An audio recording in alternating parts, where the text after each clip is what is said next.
What is going on, football fans? Back at it with another episode of Big Blue Avenue here on this Thursday.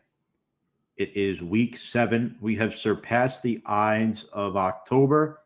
My name is Tom Skattebo. Thank you all for joining us here on the show this evening. We've got an action-packed show for you. If you're new to the channel, joining us for the first time, make sure to check us out on all of our social media platforms on Instagram, Twitter, and YouTube at Big Blue Avenue. We love and appreciate all of our fans and support. So without further ado, let's get into the show. First off, want to wish the little brother a happy birthday. Jack, hope you're doing well in Florida. Appreciate you as always and supporting me throughout these podcasts. So just wanted to give you a quick little shout out there. Happy birthday to the little bro, Jaxson. So, week 6 takeaways. We have got a lot to talk about with the New York Football Giants, ladies and gentlemen. A massive upset win against the Philadelphia Eagles. Catch more of that on our weekly recap video on our YouTube page. But quick here, I want to start with the biggest takeaway is Jaxson Dart. He is, in my opinion, the franchise quarterback. We saw it in his play last week.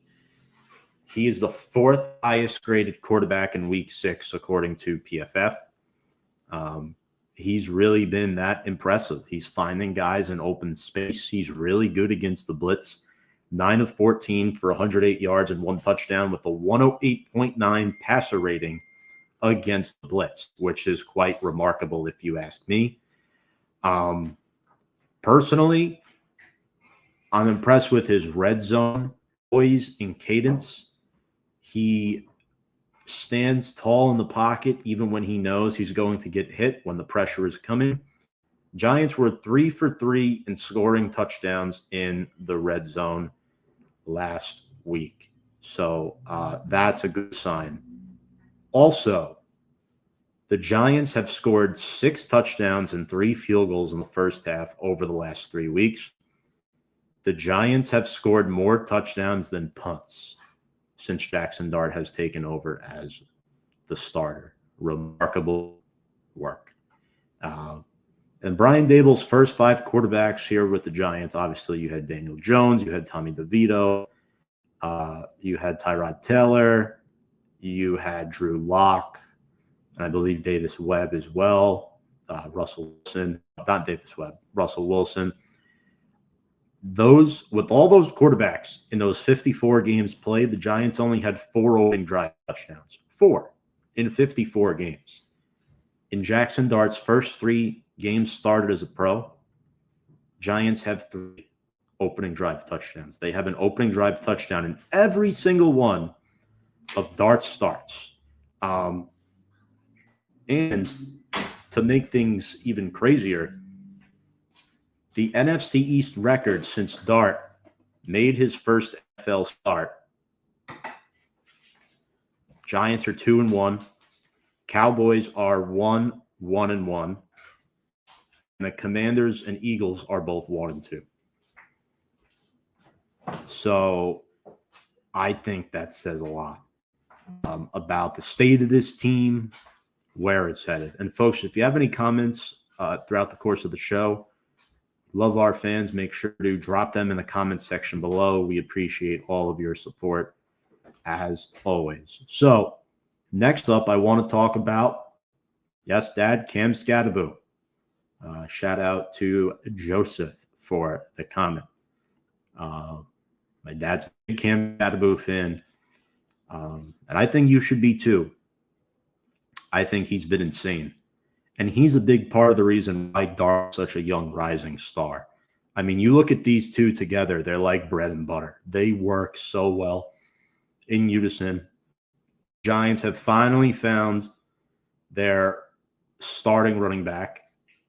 And to be quite frank, I don't know if Tyrone Tracy will ever see the field as a starter again. He'll get split reps. But this has been that impressive, in all honesty, what Skattebo's been able to do. The Giants lead the NFL in yards after contact. What does that do? It gets the Giants in second and manageable, third and manageable, opens the playbook for Kafka and Dart. They're able to get stuff cooking. These two have been so instrumental to the culture change and helping save Brian Daboll's job for now. He's banking on this quarterback, and I think Dart has done great. Skattebo has been a huge help. He had those 3 touchdowns against the Eagles. There's a type of grit and energy that he brings. He is old school football. You saw him truck Zach Bond, the Eagles linebacker, took him for a ride. Cooper DeJean as well. He is between the tackles, smash mouth. Again, you worry about potential CTE stuff with Skattebo, but at the same time, Scat is such a hardworking football player. If you had 53 Cam Skattebos, you'd win the Super Bowl every year.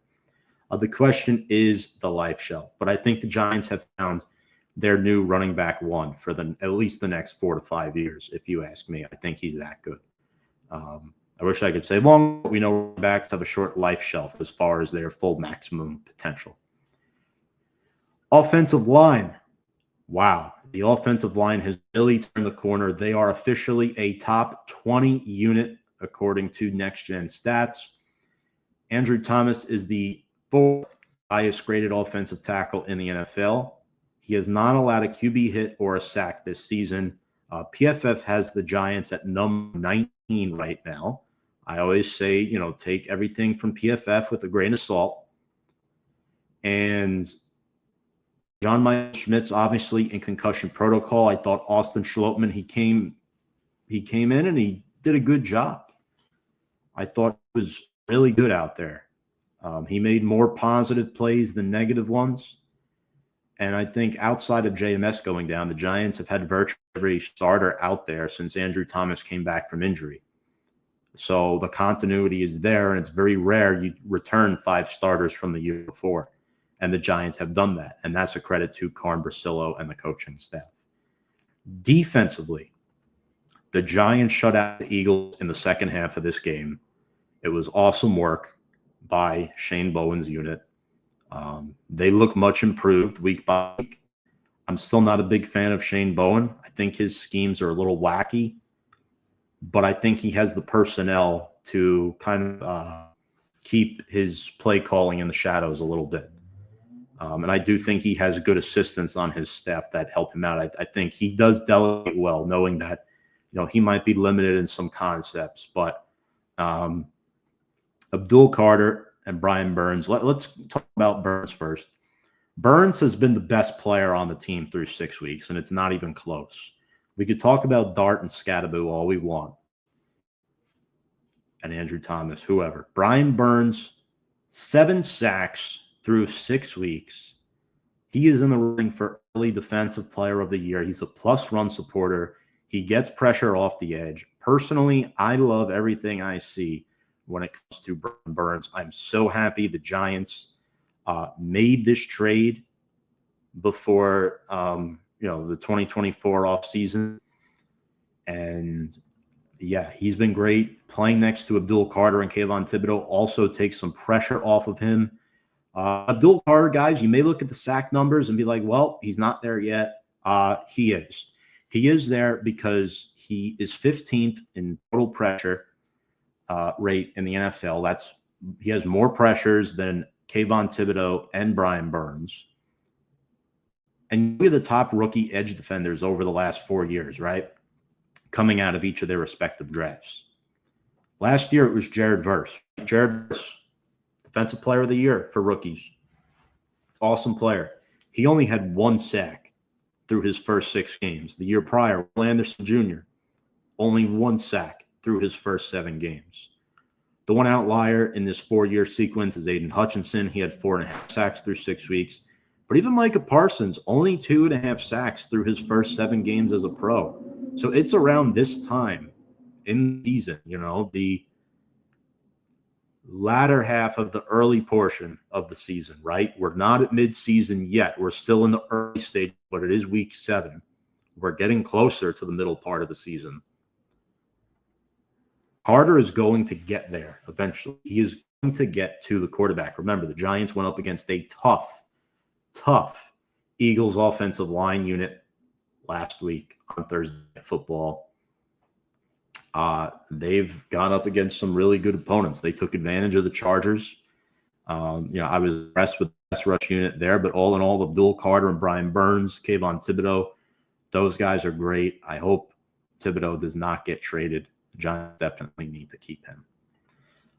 Let's go over our New York Giants player of the week. So, obviously, I could go one of two ways here. And I decided to go with the rookie running back, Cam Skattebo. So, with Skattebo, guys, he had 98 rushing yards on 19 carries, averaged over 5 yards per carry against the Eagles. He also had 2 catches for 12 yards and 3 total scores, all on the ground. He becomes the first Giants player with 3 rushing touchdowns in a single game since Ahmad Bradshaw did it in 2011. He's also the second Giants rookie running back with 3 rushing scores in a game since Charlie Evans back in 1971. And what's crazy, I have never seen a rookie running back be this instrumental to their offensive success. Skattebo has accounted for 24% of Giants scrimmage yards this year per next gen. That's his second highest share of scrimmage yards by a Giants rookie since the year 2000. Also, I like to call him a truck with no brakes, and here's why. The Giants have the most rush yards after contact in the NFL. Typically, when you're driving a truck, you rear end somebody, you slam the brakes. Well, Skattebo keeps moving. When he gets hit, he don't care. He keeps the body upward, the legs moving. He gets those extra yards. He fights every single play. A lot of guys, they get hit once and they're done. They get hit twice, they're down, right? They break one tackle, but they're not breaking the next one. Well, Cam Skattebo is a different breed. I can honestly say that he's a different breed, and I'm really excited for the future of this football team. The culture is changing. This is not a playoff team this year, in my opinion, yet. I still think they're a little bit below average. They're lacking in some spaces, but they're getting very close to that, average team mark. It's going to be tough without Malik Neighbors, right? Because the Giants are really lacking in the wide receiver room. But they've been making some moves to try to account for it, like little Jordan Humphrey. We'll talk about the trade market in a little bit, but the Giants signed Juice Wells to the practice squad, as well as linebacker Jonas Griffith. Let's talk about Juice. The name may sound familiar. He was with the Giants during the 2024 offseason. He was a part of the team during preseason. He was cut during cutdowns. He's a teammate of Jaxson Darts. They played together at Ole Miss in 2024. He had 6 catches in the preseason, so he did show some shine. And I do think that there is a chemistry factor there that could help. So we'll see what he's able to do. Now that little Jordan Humphrey will likely be a weekly practice squad elevation. And they're also prepared for life in the event where the Giants do not successfully acquire a, good, serviceable wide receiver at the deadline. You'd like to think great, but with the reality of the NFL, there's not that many guys that are going to be made available for trade ahead of the trade deadline. Jonas Griffith is a veteran linebacker. He started games in the past, probably enough. All those were for the Broncos, and we play the Broncos this week. You wonder if there's some strategy behind that. The Giants brought him in for a workout last month, and now he is here with Big Blue. Folks, another reminder, if you have any comments, feel free to drop them. We'd love to converse with you, love to take them. We'll have 2 guests coming on in a little bit, in about 10, 15 minutes from the Giant Take podcast. Josh and Alex, really excited to bring those guys on. They do some great work. Other moves the Giants have made, they restructure the contracts of Paul Skattebo and Javon Holland, 2 guys in the secondary that they signed to wealthy deals in the offseason. This creates $4.8 million in cap space. Again, they're preparing for the event that they trade for a big fish receiver. There's been a lot of buzz over the past couple hours. Oh, Jalen Waddle, he followed Wandale and Kayvon Thibodeau on Instagram. That might be signaling something. He made an Instagram post with a bunch of periods. We'll see. I don't even know if Waddle's available yet for Miami. They're without Tyreek Hill right now. McDaniel's trying to keep his job. I don't know how realistic that is. So it'll be interesting to see if Waddle does get moved. As of right now, I'm going to say no. He does not get moved. I think the Giants are more likely to get somebody like a Jacoby Myers or a Chris Olave. I mean, we'll see what happens there. Kevin saying, hey, Tom, let's go Giants. That's right. Let's go Big Blue. Let's keep stacking wins. Let's keep shocking the world. Got to beat Denver this week. Really tough place to play. We're going to get into that momentarily. Not many teams come out of there victorious historically, and especially nowadays with the nature of their defense and identity of their football team, which is very meat and potatoes, which is tough to beat. Also, the Giants opened the 21 window. They designate outside linebacker Victor Dimukeje to return from injured reserve. He was on the list for a little bit. He was out on injured reserve. He will begin practicing. We will see if the Giants elect to activate him or not. If they don't activate him within 21 days, he will go and revert back to injured reserve the remainder of the season. So that's how that works. That's sort of a new rule that's been developed over the past couple of years. Now, week 7. Let's get into it. The 2-4 New York Giants take on the 4-2 Denver Broncos. I still call it I don't know what it's called now, some corporate name. Mile High is a tough place to play, regardless of how you slice it. Broncos favored by 7.5 points for a reason. Remember, folks, they also beat the Eagles the week before the Giants did. Now, it took them till the very last minute, but the Giants beat them by 17. And Denver, again, this sort of was a game where the Eagles were healthier. They still had Jalen Carter. He got hurt in that game. Giants didn't have to go up against Jalen Carter. Denver is equipped to make a run to the playoffs this season.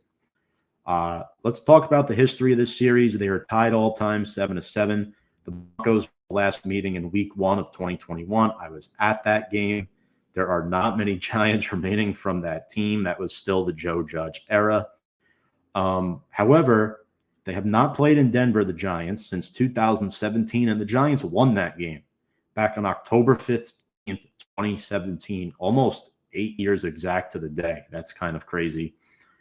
Denver, tough win in London. I never like to judge a team's performance and outlook based on how they perform in an overseas game. There's a lot of stuff that goes on throughout the course of that week, right? The travel, the time change, where you're practicing, where you're staying, what you're eating. There's a lot of things that are different that week. So I never like to go out and say, oh, the favorite is going to hammer the underdog by 20 points. That's not true more often than not.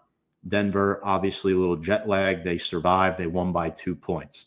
I'm not overlooking the Jets in that regard, but I do think they are the worst team in the league right now. And Denver only won by 2. So, yeah, sure, it's a little concerning. I do attribute some of that to the fact that it was out in London. If it was in Denver, I'd be a lot more concerned.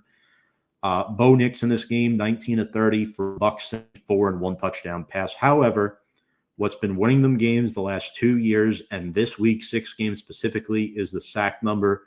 The Broncos had 9 sacks in this game. They only allowed 82 yards of total offense. Absolute nasty work by that Broncos defense. Jonathan Cooper had 2 sacks. Nick Bonino had 1. He leads the NFL with 8 through 6 weeks. Brian Burns is just 1 behind him. So, yeah, it's going to be challenging. You got Andrew Thomas going up against Nick Bonino. You got Jermaine Illuminor going up against Jonathan Cooper. It is not going to be easy at all for Big Blue to win this game. You have to try to keep it close till the fourth quarter, and whichever team makes more plays will win. And with this new aura and energy around Jaxson Dart, I do think there is a chance that the Giants could win this football game. Yeah, it's not going to be easy. The Broncos defense is elite. They have 30 sacks, which is first in the NFL. And what's so remarkable about this number, I don't think people realize this. If you take all 9 sacks away that they had in London against the Jets, guess what? They still lead the NFL in sacks if you take those 9 sacks away from last week. That's how impressive that number is, because the bye weeks are starting. So it's not like these teams are behind. Nobody's close to touching Denver in that sack department. Kevin says that pass rush won't be easy to play against, but I feel Dart can surprise the world if he pulls out a win against the Broncos defense. It wouldn't surprise me, but yeah, you're right. It'll definitely surprise a lot of, your average NFL fans. There's been a lot of players talking about him this week. Dart is, unintentionally getting under the skin of some opposing players, which he's living rent-free in some of their heads because he's playing that well, and that's a credit to the Giants. Again, Denver's a tough place to play. I don't know how I'm going to pick this game. We'll find out a little bit later on in the show, but I think Dart is going to play well. I do. I think he got the Raiders out against the Saints in Week 5, that tough game.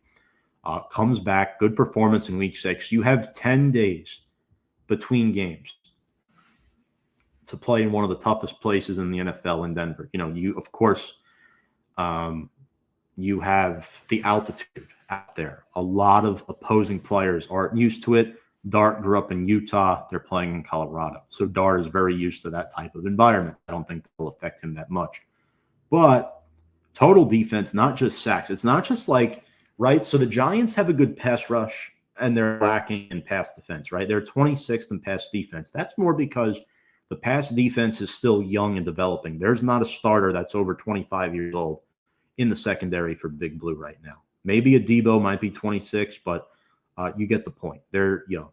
Denver, on the other hand, they have everything. They have a pass rush. They have linebackers and Alex Singleton and Dre Greenlaw. They have a secondary with Patrick Surtain, Brandon Jones, Riley Moss. They drafted Jahdae Barron, who's not even starting. Jaquan McMillan has been a beast in the slot. So how do the Giants overcome this? Well, you stay ahead of the sticks. And it won't be easy because yards per play, they're first in the NFL. They've given up the least amount of yards in the league, and they've given up the second fewest points. Not only that, the Giants are having to work against themselves in this category. They have not won back-to-back games since 2023. They have lost 8 straight games on the road. So the Broncos are a team who defends home turf pretty well. They've won 7 straight games at home. That's the longest active home winning streak in the NFL. So, we'll talk about this in a little less than 5 minutes from now with our guests once they join, but you have to try to give Skattebo the ball early. You want to get him yardage, positive yardage. You want Dart to get the ball out quick. And I think the relationship and chemistry that Dart and Skattebo have, it's not common, right? Because very rarely do a rookie QB and running back come in together. The Giants have that. And they found a diamond in the rough with both of these guys. There were rumors today that Brian Daboll, actually not today, it was yesterday, that Brian Daboll wanted to draft Jaxson Dart at number 3 overall. That would have been an awful pick at number 3, in my opinion. Looking at it in 5 years from now, maybe. But you needed to get the best player in the draft, and it was Abdul Carter. Then you go ahead and you get your quarterback at pick 25. So Giants were patient enough. They're able to get it done. Great. But for me, you have to protect Jaxson Dart in this football game. He is definitely going to be kept upright. Dart has only taken 3 sacks over the last 2 games. The Giants have a team that's allowed 14 sacks on the year, and their line is going up against the number 2 defense in total yards, and their pass rush, we mentioned, they have 10 more sacks than the second-place team. Nick Nito has 8 of them. Jonathan Cooper has 4.5. Justin Sternad has 3.5. John Franklin Myers has 3. And Zach Allen has 2.5. I just want to put this into perspective. When they played the Jets last week in London, they generated 16 pressures on 29 dropbacks. Jets dropped back to pass 29 times. Denver had 16 pressures. That was a 55.2% pressure rate. Now, the Jets' offensive line is worse than what the Giants have. I will say that. And they're number 1 in third down defense for a reason. So that's why I'm saying the most critical matchup of this game is Andrew Thomas against Nick Bonito. That's how it has to be. But Dart is really special, right? Even when he's under pressure, he's good at not losing many yards when he does take a sack. All in all, we saw it last week when he high-pointed that ball to little Jordan Humphrey on 3rd and 12. The swag that he brings, his legs. Denver's really good against opposing quarterbacks that could run. That's one of their strengths and what makes them so good, right? There's a lot of defenses out there that are good at getting pressure on the quarterback, but they're not good at containing quarterbacks. You see with, Jalen Hurts, Lamar Jackson, Jaden Daniels, Daniel Jones, even Bo Nix does it a little bit, not as much as the others, but yeah, it'll be very interesting. And I think establishing the run is going to be key in this game. The Giants, as an offense, they averaged 20 points per game. We saw what Skattebo did last week. The Broncos held Breece Hall to just 59 rushing yards, under 3 yards per carry. And they have good run stuffers like John Franklin Myers and Zach Allen, and then linebacker Alex Singleton, who leads them with 51 tackles. He's really good filling A and B gaps, and they might get Dre Greenlaw back. They just designated him to return off of injured reserve, and we know how important Dre Greenlaw is. Ask the San Francisco 49ers when they lost the Super Bowl 2 years ago. But more in depth at that quarterback number, QB's only averaged 2.3 yards per carry against Denver, right? Dart in his first 3 NFL games has 55, 54, and 58 rushing yards in each of them. So he'll have to get things going on his feet. I want to see some play action rollouts. I want the Giants to be able to give him enough time to get the ball off. We know he can move and bounce around in the pocket when he's under duress. But it'll be very important to see if he can do that at a consistent enough rate to give the Giants a chance. You don't want to get into 3rd and long like the Jets did. They were 2 for 15 on down, and the Jets had 0 red zone trips in this game in London. So we will see how the Broncos counter what Dart and the Giants sent. They have the best red zone defense in the league. Opponents only score touchdowns on a little over 28% of their trips. So you really have to figure out how to adapt and how to score. And I believe we're going to bring up our guest for the evening. We have 2 guests. Very honored and privileged to introduce them both to you right now from the Giant Take podcast. You guys are ready? We're going to bring up Josh and Alex from Giant Take podcast. Fellas, gentlemen, welcome to the show. It's a pleasure to be here with both of you. How are you both doing this evening? Josh, you go Doing first. well.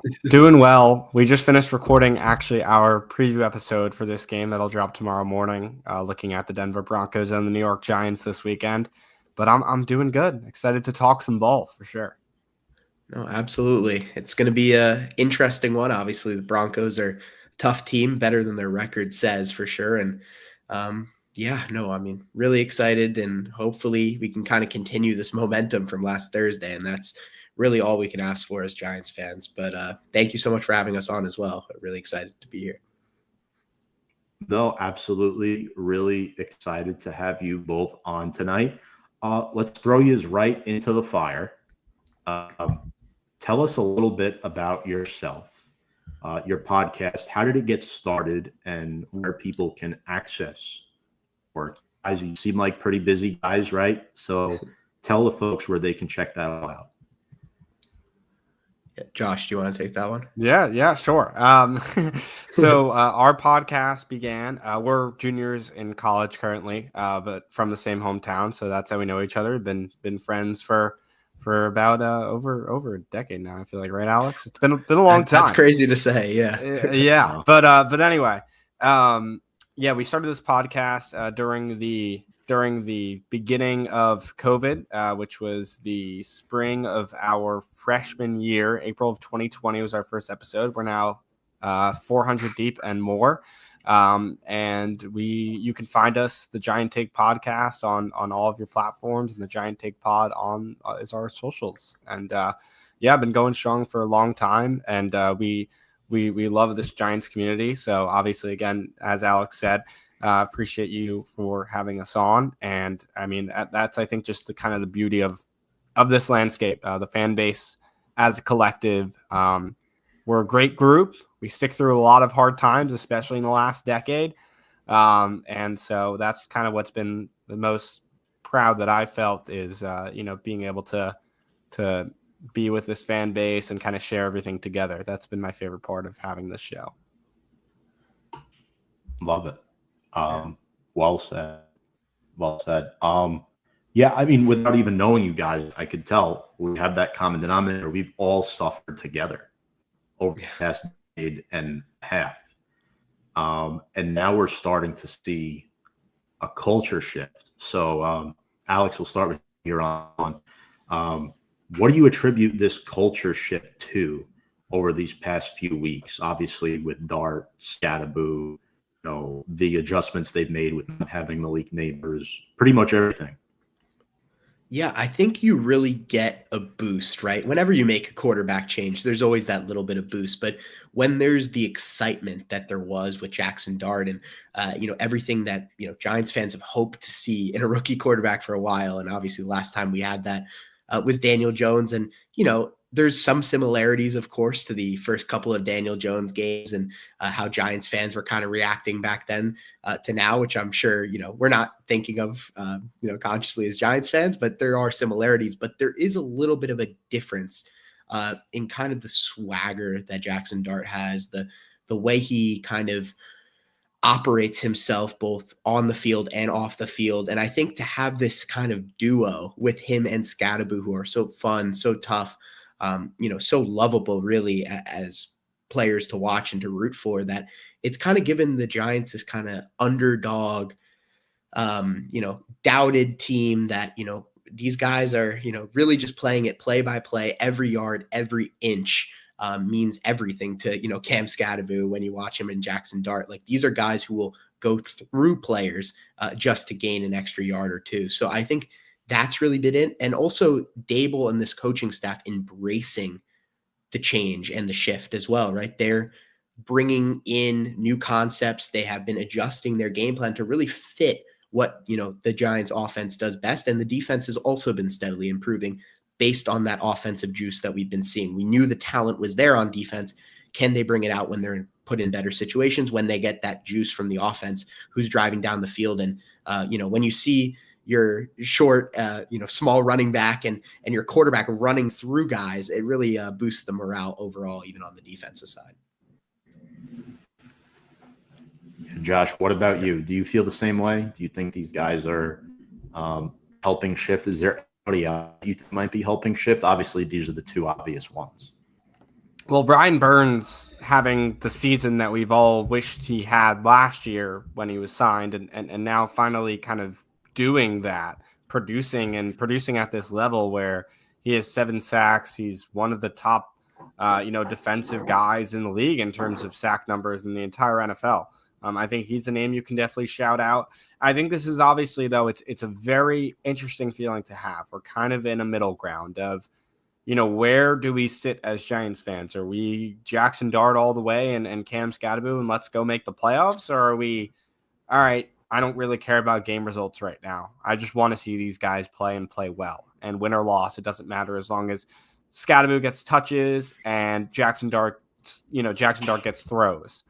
But I think that, maybe after a win against Denver this weekend, pending if a win against Denver this weekend, maybe than those kind of people like myself, I would honestly say, who is on the side of more, I don't care about wins or losses. I'm just now wanting to see the young guys succeed. Maybe I start to change my mindset to maybe there's something we have here.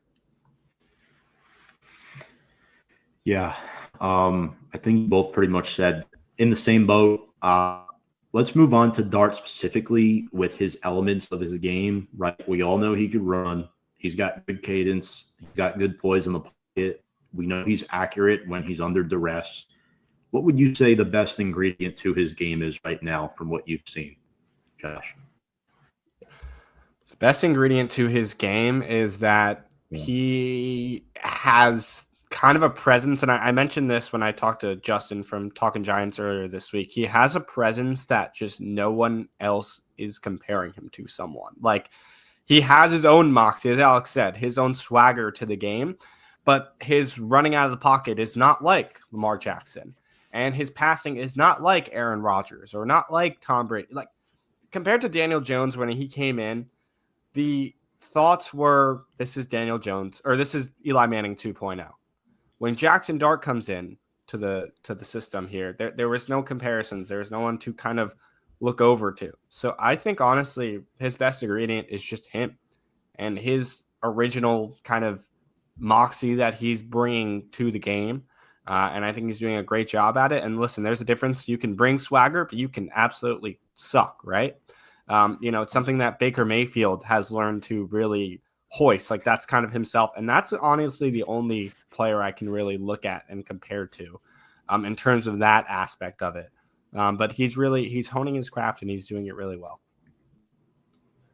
Yeah, no, I agree. And I think his ability, just passing wise, to hit players in the middle of the field and outside the numbers with both accuracy and, consistently has been a big difference for this Giants offense, especially for a guy like Wan'Dale Robinson, who oftentimes is, operating more in the middle of the field, and we haven't been able to get him involved as much with previous quarterbacks. And I think that has been a big thing for why he's been, succeeding so much. And he's not afraid to air it out either, right? So I think that's something that we saw against the Eagles. And he never has a second of fear in his head, I think is really, really important. There's no anxiety there. There's no hesitation whatsoever. He knows what he's on the field to do, and he knows how to execute it when the time's appropriate. So I think that's been huge as well. And hopefully he'll just continue to get better and better each and every week.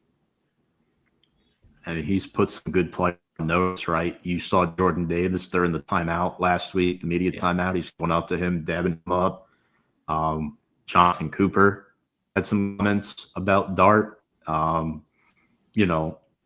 It's definitely a promising start. I'm not going to jump ahead and say, yeah, he's 100% it in 5 years from now. I want to see how the season develops, but right now it's looking really good.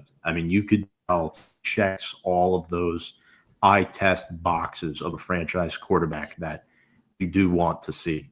So I think you guys summed that up really, really well. Can we just take a minute to ask, how did Cam Skattebo fall 4th round? Obviously, we know he started off at JUCO, Sacramento State, lower tier school, and then transfers into ASU. Kind of takes the world by storm. But how did these scouts? Do you think it's just like the value running position right now that caused them to go this far? What it was his shot? Like, what is it? Do you think that made him fall to the 4th round? Either of you could start this off here. Yeah. Listen, first, I would. Yeah. I was just going to say, I just wanted to tell a story because Alex knows. So during the later half of the draft, what is it? Rounds 3 through 7 are the same day, right? Or 4 through 7. Or no, is it 4 through 7? 4 through 7. And I remember, I guess then it was rounds 2 and 3. I went to a concert that night. So I was literally at the concert watching the draft on my phone, as one does, as one sicko Giants fan as I am does. And I remember rage texting Alex. Full on, like all caps, like 5 texts. When the Giants did not select to draft Cam Skattebo, and they drafted, I think it was Darius Alexander at that 3rd round pick. And I was sending him like, why didn't they get Skattebo? I love this guy coming out of Arizona Arizona State. And I was so upset. I was like, no, they lost him. Like, he's the best player in terms of anyone at this pick. And then he fell, and the Giants got him the next day. I was elated. I think why he fell, though, going back to your original question, I think his size played a big part in that. I mean, he's only 5'11". A lot of the guys, running backs in the NFL, are taller. They consider that short for the position, and he gets tackled easier. Although, again, he is one of the hardest running backs to tackle, I would say, in the league. But I think that was a reason for it. And I also think, because now everyone says it, like all my friends who aren't Giants fans that I'm talking to about it, well, it's like, oh, Skattebo's great. Like, I love him, but he's not going to last more than 5 years. I think that was a lot of probably GM's thoughts and front office's thoughts, was they saw how physical he ran, which is great. I mean, the guy doesn't go down, but at the same time, he always leads with his head. And I think that also steered teams away, that this guy will not have longevity in the league. Yeah, I agree with everything you said. And the only thing I'd add is there were some traits, I guess, out of college. Like, no one necessarily knew what he was going to be like as a pass catcher. His pass protection is excellent. And I think that's something that modern day GMs do not value like they used to, especially at the running back position. And especially when you have an offensive line that has been as shaky as the Giants have been, you need that guy to plug those gaps. And Cam Skattebo will plug those gaps, as you mentioned, Josh, going head first. So I do think it wasn't as much. I mean, you look at his production, right, at ASU, that was not the issue. But I do think his applicability to the NFL in terms of how he would translate, like, people are saying, hey, I remember reading scouting reports, he's not going to be able to run guys over in the NFL like he ran guys over in college. And sure enough, he's ran guys over in the NFL just like he ran guys over in college. So it's a mindset thing. And I think if you interviewed the guy and really spent a lot of time with him, like the Giants, I think, did, you really got a better idea of, like, this is where his mentality's at. This guy's going to be a great football player in the NFL. But, there's hundreds and hundreds of prospects, right, that all these teams are going through. And sometimes with these later round guys, you just miss that. And we see all these late round gems each and every year. And hopefully Skattebo can be one for, longer than 5 years, going forward for the Giants. Yeah. With Skattebo, another thing I like about him too, and I think you guys both touched upon this. I mentioned this before. There were 50 Skattebo on a roster, we win every game. We win every game. Just the way he plays. I like to call him a truck with no brakes, right? When he gets hit, he keeps those feet moving. I don't know if you remember the Ron Dane days. That might be going a little far back, but he was drafted in the first round. He was supposed to be this power short goal line back, and he was built like wise, much taller, but width-wise, similar build to Skattebo. And the effort just wasn't there. And that's why he flopped. And I think Skattebo playing with that chip on his shoulder, knowing he hasn't proven anything yet. We see him moving short yardage, right? You want to talk about our red zone conversion rate? This guy has been insane. You guys hit on some great points, but one other element that I think that is missing, and we did see it on Thursday Night Football, is with Malik Neighbors. It was very unfortunate. Missing a true number one. And I don't know what the Giants should do. If we do, would you trade for a wide receiver? And if so, is there one that strikes your attention as, he might not be the best guy, but he would fit the Giants the most? Because I feel like if we're trading for a wide receiver, it's not a rental. This guy is going to have to be here for quite some time. I mean, they need an upgrade over Darius Slayton. As productive and consistent as he was over the first couple of years, he kind of just fell off. And he has that drop problem too. So what do you guys think, and who are some guys that you're looking at? Yeah, I mean, everyone, if you're on Twitter, is talking about Jalen Waddle and the bio now changing and that he doesn't have the Dolphins, which apparently wasn't true. And he did make that post and then he deleted the post. So there's a lot going on there. I don't really take too much emphasis on social media followings and unfollowings as a sign of things to come, but who knows? Maybe it is.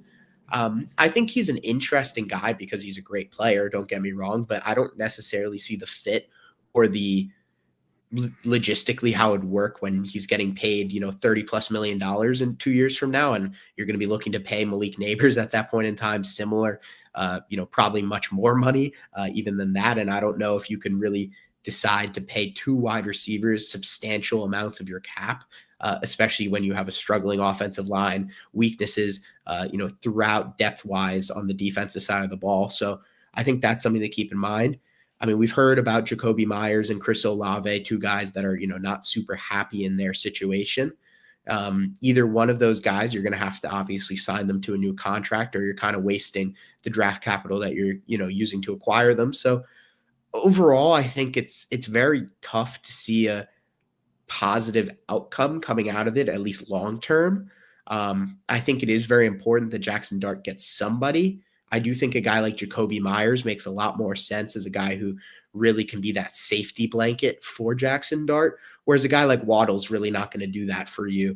And even a guy like Olave has struggled to do so with the Saints, be that type of guy who can be consistent, on all 3 or 4 downs, whereas a guy like Jacoby Myers has had consistent production with the Patriots, with the Raiders, helping out his quarterback. So I do think he would be my top choice. If those are the 3 names that, most people are talking about, he would be the guy I would go with, just because I think you would have to pay him the least. I think you'd have to spend the least to acquire him draft capital wise. And I think he's the best fit as a temporary guy, and, could slot along Malik Neighbors in the future as well. Yeah, Alex hit the nail on the head with the options that are available. So I don't think so. I'm sorry. I know the question is which, wide receiver could the Giants go for? I don't think they could go for anyone. Realistically, they restructured Paulson Adebo and Javon Holland, their recent signings on the defensive side and the defensive backs room. I think that was today or yesterday when we're talking about this Thursday night. But it doesn't matter. They were under the cap. Now they're over the cap by like $5 million. And, Alex and I were kind of talking about this earlier. If you were to go for Jalen Waddle, who they're all big talks on, this guy is getting paid 3 years, $85 million. Where are the Giants getting that money from? They're not, unless you lose one of your big pieces. And I don't really want to risk that. As much as a Malik Neighbors, Jalen Waddle, and Wan'Dale Robinson offense looks to me next year, it looks great. Listen, on paper, that sounds phenomenal. But and even Alex going for like a lower tier guy, I just don't think the Giants have the money, and they're going to have to restructure other things. And I mean, I guess this goes back to an earlier question where we were talking about what's going on with the Giants right now. But I'm still in the mindset of I'm not looking to make a run this year. So I don't think we need to trade for. I don't think the Giants need to trade for a guy to do so.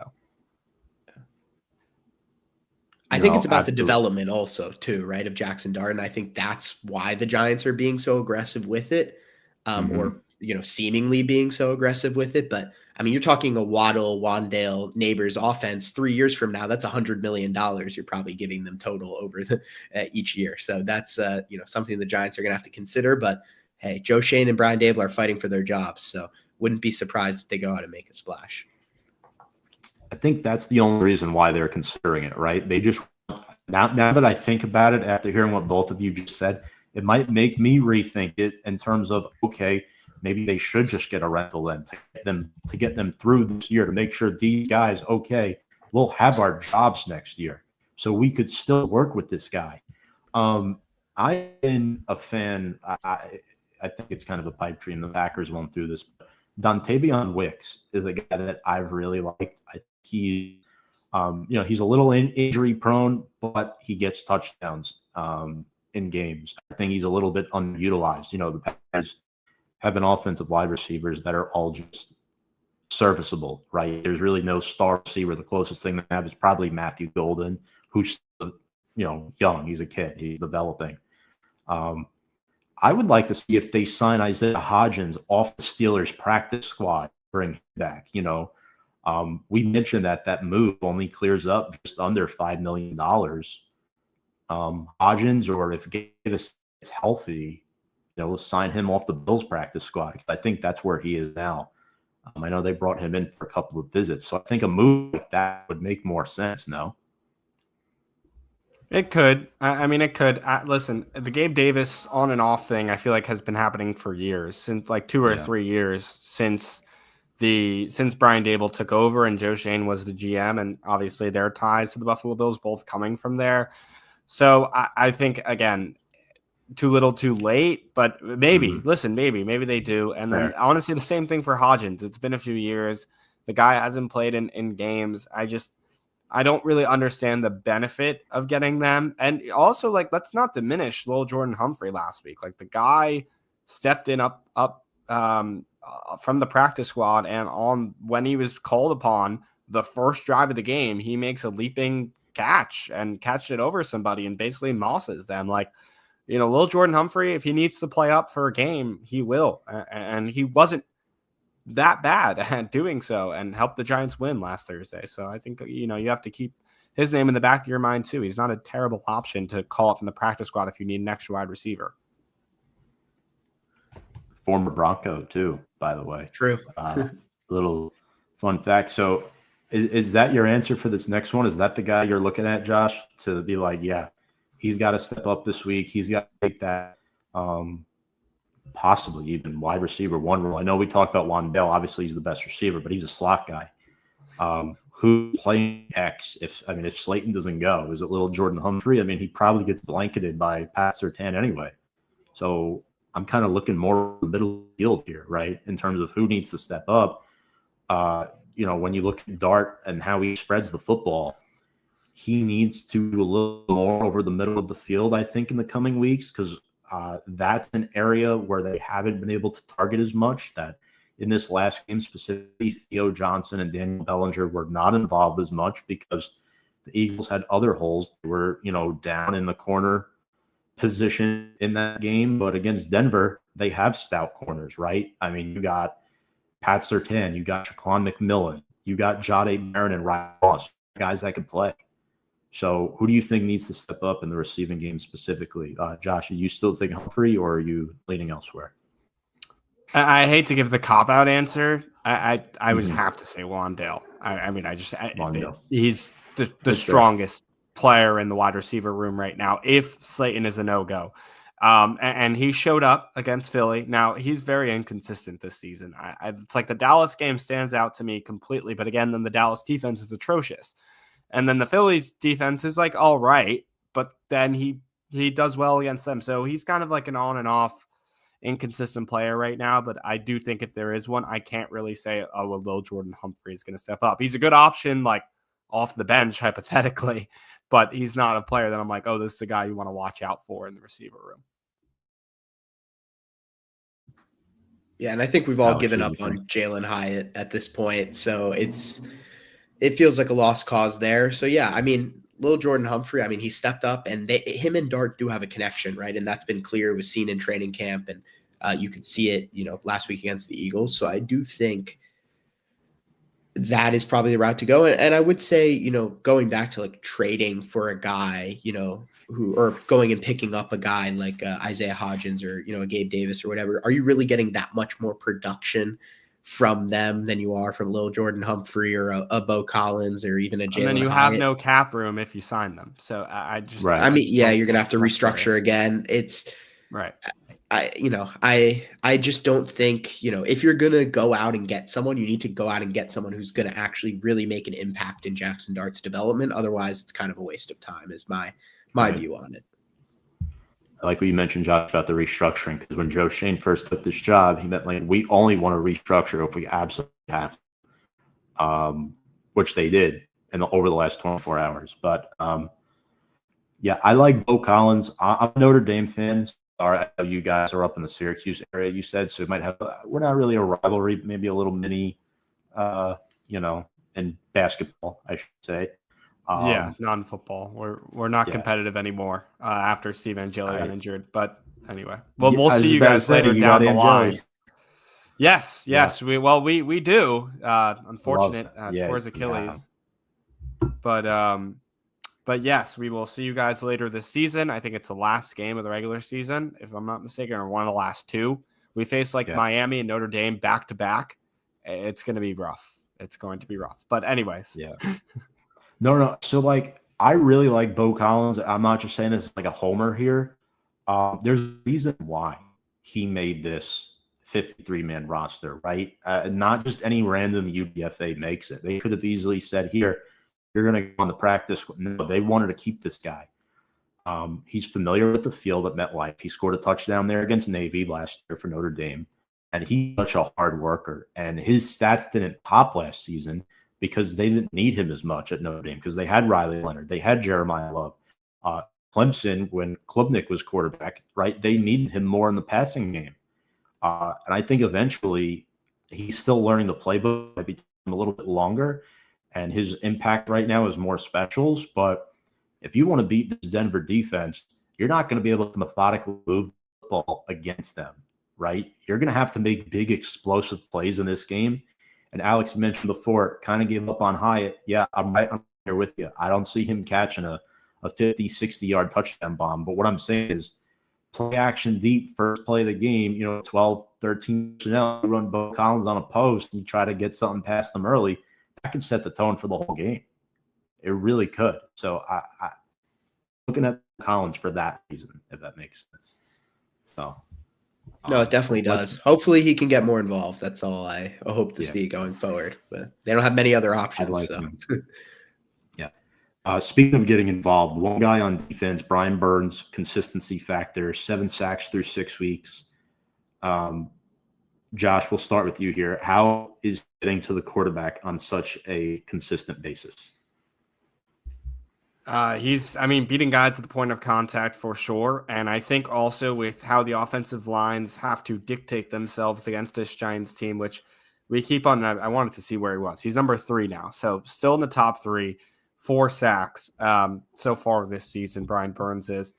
And yeah, I mean, when you have the. Isn't he at 7 sacks, Josh? What did I say? 4. Did I not say 7? 4. Sorry. He has 7 sacks. Yeah. I just wanted to make sure. Yeah, I don't know what I'm not crazy, right? Okay. My apologies. Brian Burns, you're not. 7 sacks. All good. Number 3 on the list. Thank you for correcting me there, Alex. I appreciate it. And yeah, it's because I think offenses and offensive lines have to kind of dictate where they want to go. If they want to guard Kayvon, if they want to guard Burns, if they want to guard oh my God, I'm like blanking. Abdul Carter or Dexter Lawrence. Where do they want to go? Too many guys to remember. Right. And it leaves an option for Brian Burns to expose, and which he has consistently. Yeah. I mean, Abdul Carter, Kayvon's been a lot better this year, which I think's really helped. And Dexter Lawrence hasn't had a ton of production, but I mean, you look at the tape and he is taking up a huge amount of attention from the offensive line. And honestly, the guys next to him, Roy Robinson Harris, has been very good as well. I think a little bit under the radar. So, and we saw a little bit of Darius Alexander production recently. So I do think this defensive line is improving. There's a lot more talent. And we know Andre Patterson's one of the best in the business. And he's really been doing well with this Giants defensive line. And Brian Burns is also, entering his prime now of his career, right? He should be getting better and better each and every season. And I think he's been waiting for a situation like this where he can really thrive. And he's just been the main beneficiary, at least numbers wise, on the stat sheet of this Giants defensive line. But I think you can talk about all 3 of those big guys, Abdul Carter, Kayvon Thibodeau, and Brian Burns have all benefited from each other and are all having career years in their own way, if that makes sense. Yeah, totally. I think it makes sense. And that may have just kind of answered the next question. When will Abdul Carter pick up sack production? Because you guys, I'm sure you both saw the script that I said. You look at the last few rookie edge rushers that were picked first in their respective drafts. It took them a while to get going, right? I think when you have such high expectations and you are a day one starter as a rookie, your development is rushed at really any position. It's easier to adjust to the NFL level on defense than it is offense, because often you're more creating. On defense, you're reacting. So I think with Abdul, the pressure rate, I mean, you guys know his pressure rate is top 15 in the league. It's just a matter of time before they start coming, though. I mean, it's just Burns is they're fast on some plays. It's, opponent matchup based. But when do you think that sack production will pick up? Because with the way the stats and the history look, start to come very soon. Yeah, I think it's definitely end of the season would be my guess. Post bye potentially. I think you see a big boom, and that's always been something you consistently see. But he has more than double the pressures of any other rookie defensive lineman in the NFL. So I do think it's going to come. You just look at the tape, how explosive he is, his impact. He's been great in the run game as well already. So I think it's just a matter of time. And I have, if there was what do they? I always see like the concern scale on social media of like certain players. Mine would be at a 0 out of 10 because I mean he's going to be an excellent player, and they even had him playing inside linebacker for a bit when they were having issues there. So I mean it's not been the smoothest of rookie seasons for him, but none of his own fault on that. And I think he's just bound to be a great NFL player. Yeah, Alex, I was going to mention that. I mean, you can't even give him a fair shout in terms of having as many snaps as he can, because on the defensive line, at least at the edge rusher spot, because he's had to play linebacker because his room has gotten so thin with all their injuries. So, even more opportunities that he could have had sacking a quarterback or getting a tackle for loss. He didn't get those chances because he literally had to play linebacker because the Giants had no one that could have done it on their roster. So I think that's definitely another thing to factor into, and it'll come with time. I'm not worried at all, as you also said, Alex. Yeah, the QB, I mean, you both hit on it, right? No McFadden. Lewis Dow had a concussion for a little bit. So, guys have been out. Now they lost their backups. Flanagan, Foles, and Bozeman as well. So, yeah, it's been a disaster in the linebacking room, just like old times, right? Decades later, some things never change. Giants paper thin at linebacker. I remember the 05 play, last game against the Raiders where Coughlin was just losing everybody, and we signed some off the street the week before. It was brutal. I think his name was Kevin Lewis. Brutal stuff. But anyway, let's get quickly here. Keys of the game. So basically how this will work, just to run this down. So we'll each give like one or two keys of the game that the Giants really need to do to beat Denver. Obviously, this is not an easy task. This is one of the tougher places to play in the NFL. And with every team coming back from overseas, I think you can't put too much weight into the overseas performance these games, mainly because a lot of things change. I mean, we see it all the time, right? Like the favorite more often than not an overseas game by double-digit points. That's just how it is. The environment's different. Your whole routine is thrown off. If this result against the Jets happened in, I'll call it Mile High, I would have been much more concerned. But this, Alex, I think you mentioned it before. Denver's better than what their record shows. I mean, they very easily could be 5-1, possibly even 6-0. So how do the Giants get this done? Yeah, I'll start. I think you're going to have to it's going to be about some big plays, right? That you're not going to be able to consistently drive on this team. And I think making those big splash plays, and Denver has not been allowing it this season, but, sending some balls down the field, some play action, deep drop backs, and then seeing if we can hit maybe a Jalen Hyatt. I know that sounds crazy, of course, but hitting him or someone down the field, getting creative around in the red zone as well, right? Converting those opportunities. We don't want to settle for field goals. I know it sounds like I'm a high school football coach talking about the basics here, but it really is about playing a clean game, not turning the ball over. And, that is what lost them the game against the Saints, right? It was turning the ball over 5 times. You cannot turn the ball over more than 2 times in the NFL and expect to win games, especially when you have a team that is oftentimes undermanned talent-wise. So consistent, not turning the ball over and hitting, targets down the field and getting a quick start as well. And the Giants have been doing that very, very effectively so far in the Jaxson Dart era, at least, with a lot of first half scoring, which obviously was unheard of for us for the couple years before that. But it's all about that, gaining momentum. And the Broncos are not going to be feeling, like you mentioned, they're not going to be feeling great about their last game. So, if you can catch them sulking a little bit in that first quarter and kind of really drive ahead, it's obviously in Mile High, so it's disadvantage to the Giants from that standpoint. But if you can get off to a quick start, I think that would also be very pivotal. I'm sorry for taking maybe all the talking points, Josh. No, it's okay. I still have some. And Tom, I completely understand where you're coming from, but I'm gonna kind of go back about the point with the abroad stuff and playing in London or England, Sure. wherever they played in Tottenham Hotspur. Mhm. It's the Jets. I mean, we're talking about the worst team potentially in football in the nicest way. We shared MetLife with them. All happiness to the Jets. Love you guys.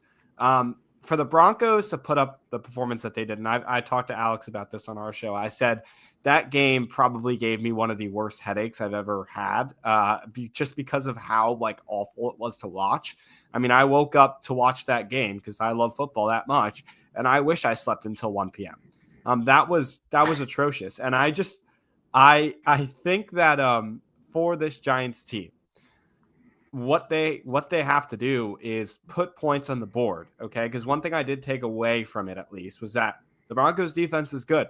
They did a great job forcing the Jets to score a minimal amount of points. They did a great job against the Eagles to only force 17.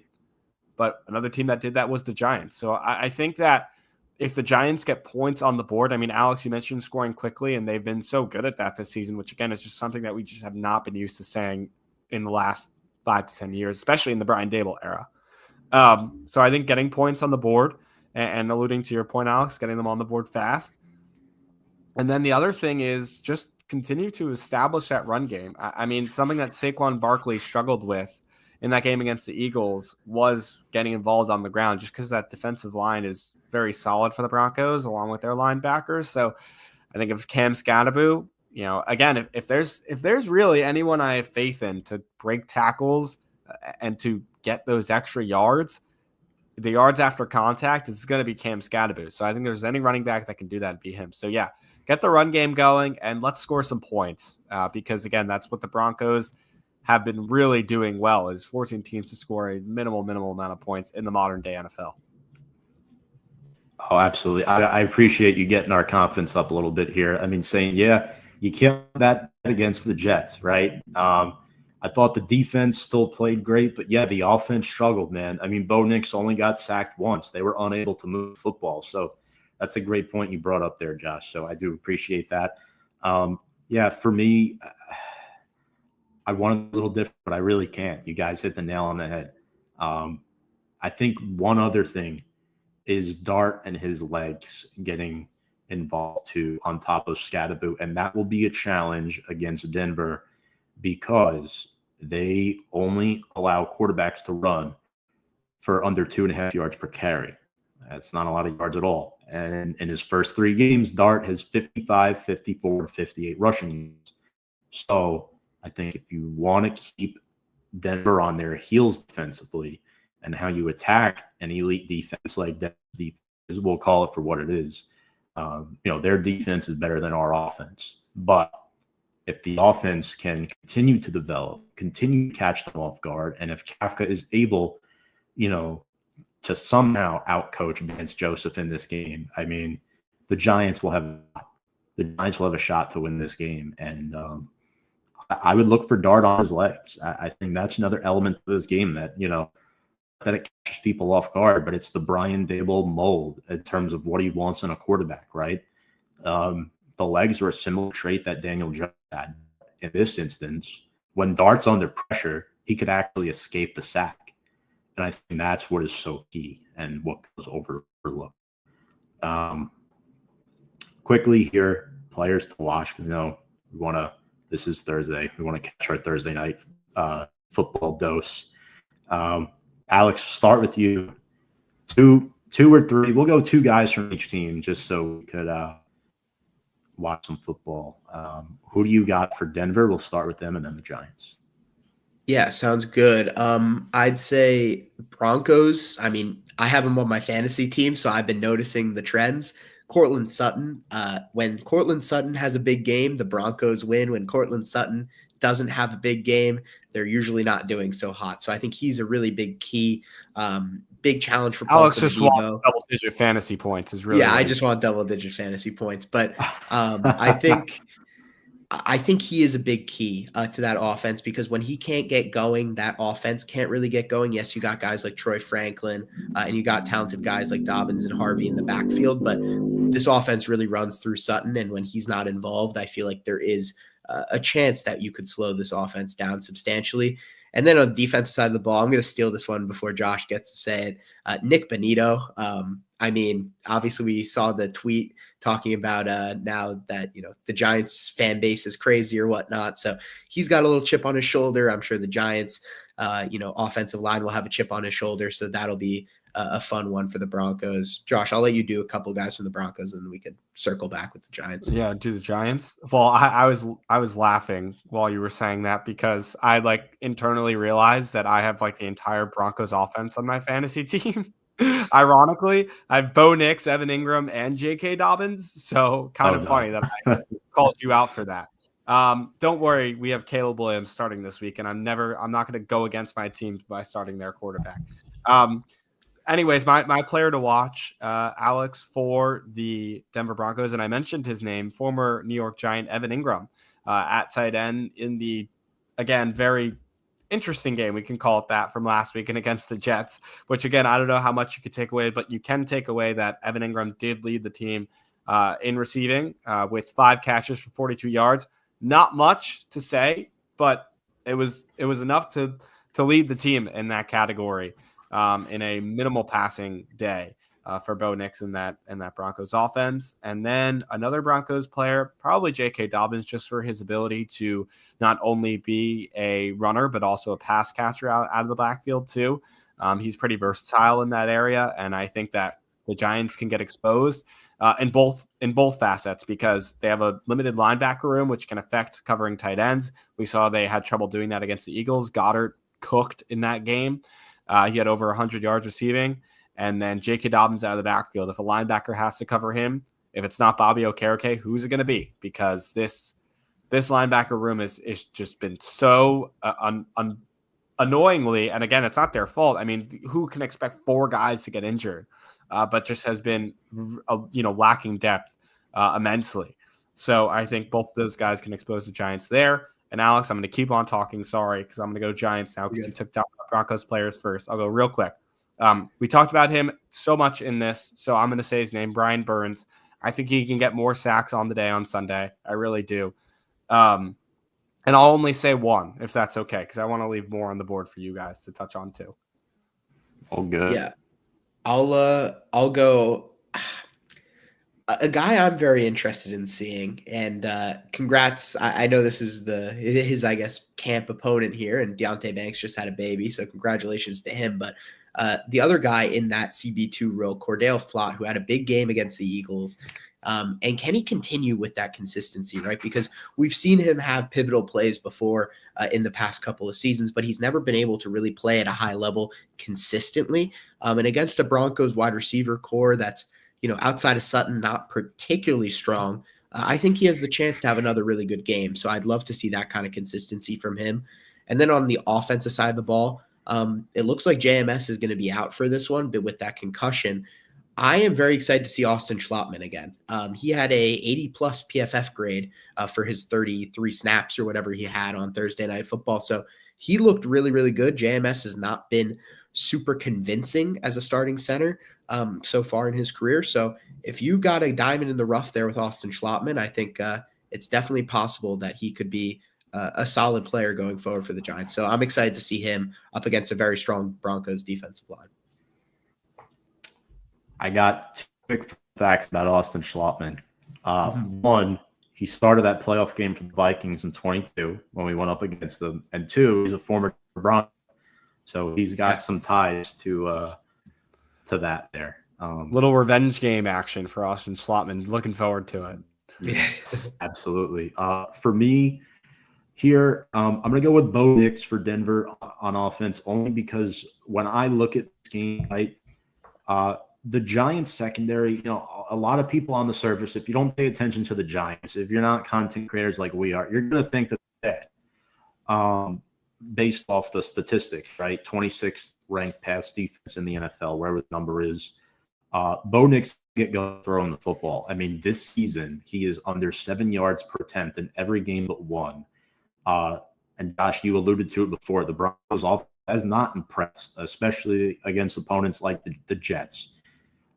They scored just 13 points against them, and Nix, he learned a lot under the tutelage of Davis Webb, a former Giant. So there's that connection too. Everyone's all connected. It's a smaller world than we think, folks. Bo Nix needs to do better. He has to throw the football down the field, and Troy Franklin cannot be fumbling. He did a game in London. He has to do better as the number 2 receiver. And then for Denver, they might get Dre Greenlaw back. They might just get him back. I don't know if he's going to play, but I know he was limited in practice today. He had that quad injury. I think it'd give Denver's defense a huge boost. Pairing him next to Alex Singleton at linebacker is definitely a scary sight to see, especially if Dart is going to take off on his legs. An already powerful defense getting that addition if he is to come back this week. I know he's questionable. It's a huge concern. And then I'm going to cheat a little bit. Luke Wattenberg is my honorable mention at center because he's going up against Dexter Lawrence, and his left side teammate Matt Pert is out, former Giant. He tore his MCL. So Alex Palczewski is probably going to have to replace him and start at left guard. So that is going to be a massive, massive matchup, and that's why. See, this all ties in, guys. Dexter Lawrence is a player that I think is going to have a good game Sunday because the Giants need to stop the run in order to win this football game, and you want to rush the passer up the middle. Again, his stats really haven't been there, large in part because the edge rushers have just been getting there quicker. Burns has been so on top of his game. Carter's getting pressure. Sexy Dexy, I think he's going to have a good game. I think he is, especially against that Wattenberg-Palczewski combination. And, I mean, for the Giants here, I'm going to go with Gunnar Olszewski, and here's why. The Broncos allow over 29 yards per kickoff return in the NFL. That is the most in the NFL. And I think against a team that you're probably not going to be able to get long, methodical drives against, special teams is key and field position is imperative. So I think if Olszewski is able to do what he's done over the couple of weeks with kick returns, punt returns, I mean, it's going to be very instrumental if the Giants are going to win this football game. That's what I've got. What do you guys think of that? I think, definitely. I think special teams is going to be huge. I didn't really think about it that much, to be completely honest with you. It's the forgotten third dimension of the game, but I do see that being very pivotal. And you know, the Giants have had a good special teams unit this year. You know, top half of the league, and that's been a big improvement from, you know, the past couple of seasons. So that will be important. And if it is, you know, if it's a tight game, special teams is always usually the deciding factor. So definitely agree with you on that one. Yeah. I feel bad. One fun segment here before we go, but I mean, and make the game prediction. It might not be fun because we might all have the same answer. I think I know where we're all going with this. Still a player from the Broncos and put him on the Giants. Whoever wants to start. Are we going the same way? I don't know. I think. Maybe not. I mean, I think it's obvious you have to go with Pat Surtain just based on the Giants' weakness, and he's the best player on the Broncos. Okay.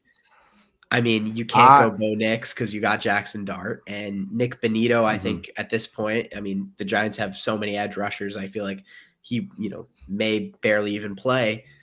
I think you got to go Surtain. I think Cortland Sutton's a shout, at least for the Giants' current situation as well, based on the fact that they have no receivers. But, you know, looking long-term, I think, you know, Surtain's the way you got to go. Yeah, see, I am looking right now. I don't know, Tom, if you're also going with Surtain. You thought that was the obvious option? I thought the obvious option was Cortland Sutton. I mean, if we're talking this entire time about needing wide receivers. We need one badly, and why not get one? If we're really doing this situation, this scenario, get Courtland Sutton, then you have a wide receiver one, clear-cut wide receiver one, by the way. No one's competing with him right now with Malik Neighbors out. So I'd get Courtland Sutton. Yeah. To keep it interesting here, I do think Sutton is the obvious answer, but to go a little bit outside the box, the Giants are also lacking at that linebacker 2 spot. Being that we have a lot of money invested in Bobby Okereke, and we're going to have to re-sign Micah McFadden, in my opinion. I don't know how you guys feel about him. I think he's a good, underrated player that we should bring back. For now, I'm going with a slightly cheaper Alex Singleton to be a placeholder. A huge upgrade over Muasau, Neville Hewitt, these guys. You need a guy that could help stop the run.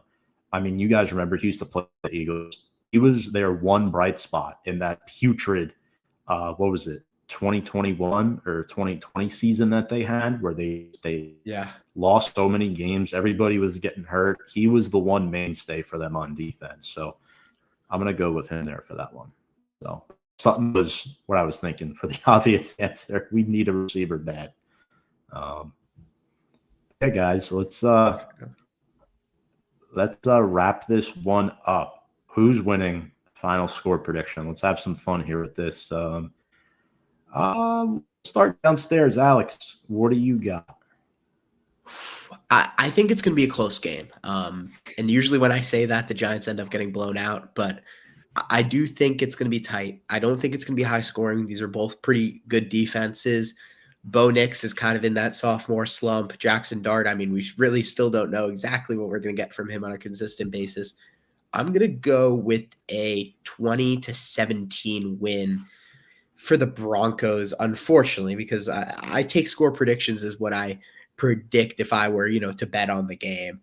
But, I really do think it could go either way. I do think it's a 55-45 type of split here. And I think the Giants have a better chance than maybe, the bookies or the predictors are giving us. But it's going to be a tough one to win, I will say. And the Giants are going to have to play near perfect football to get that done if they do want to do so. Yeah, you guys aren't going to like mine, but I'm going to say it anyway. I have a 24-13 Broncos win. I really liked what the Giants put together last week, actually a week ago as we're recording this on Thursday night. But I just think that the Broncos are too talented of a team. And I think that all of this, listen, I love the confidence. I love the excitement. Beating the Eagles that's the pinnacle of excitement. You want to talk about a level. It's them and the Cowboys that you want to win against, and they're right up there with them. But I think this Broncos team is, as we talked about, they could be undefeated at this point. And I really, truthfully, don't think the Giants will win this game. So 24-13, Broncos win. But again, as I said on our show, Giants pleasantly surprised me, win this game, and I'll buy right back in. Absolutely. I'm going to similar direction. Chalky here. Denver 23-17. I feel like all of our scores are in a similar place. I see we all have the Giants scoring under 20. I think that's largely, in fact, credit to Denver's defense, how awesome they are, quite frankly. And all in all, I think the Giants are headed in the right direction. You want to stay competitive in this game. The biggest fallback can be you get blown out and look like, what you did against Washington in week 1, right? We don't want to see that. We want to see progress. We want to see momentum. And we'll see if Dart could lead them to another opening drive touchdown. That would be awesome. Even better. Win this game. Please, because since Dart was named Giants starting quarterback, they have the best record in the NFC East as of right now. Keep that awesome. See if we keep it. But you guys were great. Josh, Alex, thank you both so much for your time and your insight. It was very much appreciated. I like to think we have a little fun here on these shows, talking every Thursday. You guys were great guests. Where people, one more time, we'll put your links in the description when we post this. Where can people find you and your Giant Take podcast? Josh, Yeah, that's all you. Giant Take podcast. I was right ahead of you, Alex. Is on all the podcast platforms, and at the Giant Take Pod is where you can find us on socials. Ooh, I like that little lower third there. Thanks, Tom. Thank you for having us on. We really appreciate thank you. it. It's been a blast. I really appreciate it. Absolutely. You guys are great. I know I'm a bit of a character, so putting up the past hour. Really appreciate you guys. Enjoy some Thursday night football. And I'll hope to talk to you guys again. Sure, this is fun. We'll definitely have to do another collaboration someday. You guys keep up the great work, okay? Have a good night. Absolutely. Thank you. You too, man. Have a great night. Take care, guys. Take care. All right, guys, that was Josh and Alex from the Giant Take podcast. I want to thank them both so much for their time. We had a blast here tonight, a lot of fun on Big Blue Avenue. I would say arguably some of the most knowledgeable guests that we've had. They're both great. But yeah, folks, let's see if the Giants can pull this out. Appreciate you all tuning in. Next week, we'll be back live, most likely at the same time. I'll let you know. But yeah, let's hope for a Giants win. Let's hope to get to 3-4, keep the wheels moving, and keep this team going the right place. Folks, remember to love one another and check us out on all of our social media platforms below. Still getting used to this retainer. All right, folks, without further ado, let's go Big Blue.